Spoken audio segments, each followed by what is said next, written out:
পেশাবখানা, দেখে নাও, তারপর বাকিটা আমি বাইরে গিয়ে বলছি। এইসব ধান্দা না বন্ধ করলে হবে না, পানিও নেই। এটা শিয়ালদার পেশাবখানা, প্রতিদিন না হলে কয়েক লাখ লোক আসতেছে।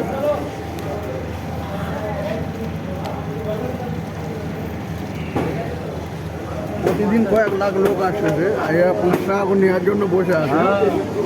তা এটাই আমি বলতে চাচ্ছি আমার রাজ্য মুখ্যমন্ত্রীর কাছে, যে 5 টাকা করে প্রতিদিন, মানে একটা মানুষ কিছু যদি পেশাব করার জন্য নেয়, 5 টাকা করে যদি বা পেশাব করার জন্য শুধু নেয়, তাহলে প্রতিদিন এই শিয়ালদায় এখানে কয়েক লাখ লোক প্রতিদিন যাচ্ছে, তাহলে কত টাকা অ্যামাউন্ট হচ্ছে। এইসব ধান্দা বন্ধ করতে হবে, পাবলিকের পেরেশানি এসব বন্ধ হবে। পেশাবখানা করার থাকবে, প্রতিদিন 2 করে লোক সন্ধ্যা হবে সাফ পরিষ্কার পরিচ্ছন্ন করবে। এসব ধান্দা বন্ধ করতে, এসব ধান্দাবাজি বন্ধ করতে হবে, এটা আমার আবেদন। বা সব পাবলিক সকলে বলো, হয় 2 টাকা করে নিতে হবে, আর না হলে এসব ধান্দা বন্ধ করতে হবে। সরকারি বাথরুম পেশাবখানা থাকবে, প্রতিদিন 2 করে লোক সরকারি তরফ থেকে থাকবে সাফ সাফাই করার জন্য, প্রতিদিন সাফ সাফাই করার জন্য।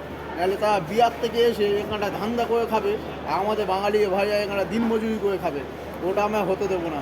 আমার বলার কারণ, 5 টাকা বাথরুম পেশাবখানা নেওয়া যাবে না, হয় 2 টাকা করে নিতে হবে, আর না হলে সরকারের তরফ থেকে 2 করে লোক থাকবে সাফ সাফাই করার জন্য।